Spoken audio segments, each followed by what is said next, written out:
সকল শিকারীদের পছন্দের একটি ল্যাপিং হচ্ছে নারকেল পচা। নারকেল পচা যদি নষ্ট হয়ে যায় কীভাবে ঠিক করতে হয় সেটা দেখুন। প্রিয় বন্ধুরা, আমার এই নারকেল পচাটা দীর্ঘদিন রাখার ফলে উপর দিয়ে হালকা হালকা ছত্রাক পড়ে গিয়েছিল। এই ছত্রাকটাকে আমি মুক্ত করব এবং এটাকে ব্যবহার উপযোগী করব। প্রথমে আমি করলাম ভালোভাবে একটা চামিচ দিয়ে ঘুটিয়ে নিলাম, তারপর এটা কড়াইয়ে দিলাম। কড়াইয়ে দিয়ে ভালোভাবে এটাকে রান্না করব দীর্ঘ সময় ধরে, অর্থাৎ প্রায় 20-30 মিনিট সময় লাগবে। এটা আস্তে আস্তে সম্পূর্ণ তেল ছাড়বে। এটা দেখতে পাচ্ছেন এখন কিন্তু কোনো তেল নাই, আস্তে আস্তে তেল চলে আসবে।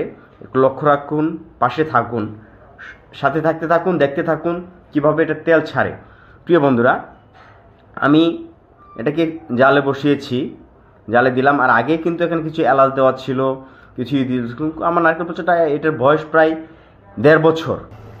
আস্তে আস্তে কিন্তু যখন আমি তেল ছাড়া শুরু করেছি, এখন এখানে কিছু এলাচ, দারচিনি মশলা দিয়ে দিলাম যাতে সুন্দর একটা ফ্লেভার চলে আসবে। কাতল মাছ কিন্তু ফ্লেভার খুব পছন্দ করে, আর কাতল মাছ ফ্লেভারে কিন্তু চলে আসে, টুপে চলে আসে। আর নারকেল পচা থাকলে বড় ধরনের বড় বড় কাতল মাছ ধরা একেবারে ইজি ব্যাপার।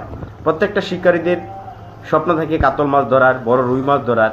আর বড় মাছ ধরতে চাইলে আপনাকে কিছু এক্সট্রা কিছু অবশ্যই আপনাকে ব্যবহার করতে হবে। আমি যেটা ব্যবহার করি এটা হচ্ছে নারকেল পচা। নারকেল পচা না হলে আমার চলেই না।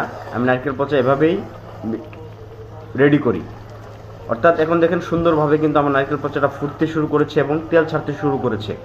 আস্তে আস্তে কিন্তু উপর দিয়ে লাল তেলটা, যেটা নারকেল পচার তেল, এটা খুবই উপকারী জিনিস। এখন একেবারে মিডিয়াম আছে যখন আমি এটাকে আঁচ দিচ্ছি, তখন কিন্তু তেলটা আস্তে আস্তে সুন্দরভাবে দেখা যাচ্ছে।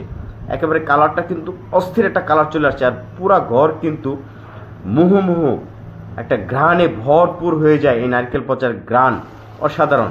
আবারও ফুটতে শুরু করেছি, আবার একটু চুলা আঁচটা একটু বাড়িয়ে দিয়েছি, কেননা আমি চাচ্ছি একটা ভালো একটা জিনিস তৈরি করতে। আর এভাবে যদি আপনারা যদি নারকেল পচাটা রেডি করেন, অর্থাৎ ছত্রাক পড়ার পরেও কিন্তু এটা রেডি করলে অনেক দিন কিন্তু ভালো থাকে, অনেক দিন থাকে। এটা আমি যেটা রেডি করছি, এটা আমি 2 বছরও যদি রাখি, এখন কিন্তু এটাতে আর ছত্রাক পড়বে না। অর্থাৎ একবার যদি আপনি ভালোভাবে শক্তভাবে জাল দিতে পারেন, এটা কিন্তু রেডি হয়ে যায়।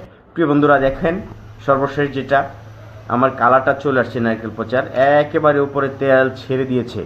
এখানে কিন্তু 1 ফোঁটাও আগলা কোনো তেল ব্যবহার করা হয় নাই। দেখেন এই যে চামিচে আমি একটু হালকা উঠিয়েছি, সুন্দর তেলটা নারকেল পচার তেলটা ছাড়ছে।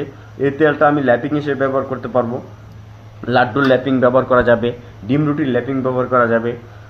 আর এই তেলের যে কী উপকার, যারা গুণী শিকারী আছেন, যারা বড় বড় মাছ ধরেন, তারাই কিন্তু বলতে পারবে।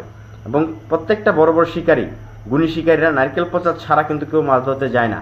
প্রিয় বন্ধুরা, আপনাদের কাছে আমার ভিডিওটা কেমন লেগেছে একটু জানাবেন। যদি আমার ভিডিওটি যদি আপনাদের কাছে ভালো লাগে, অন্যকে দেখার সুযোগ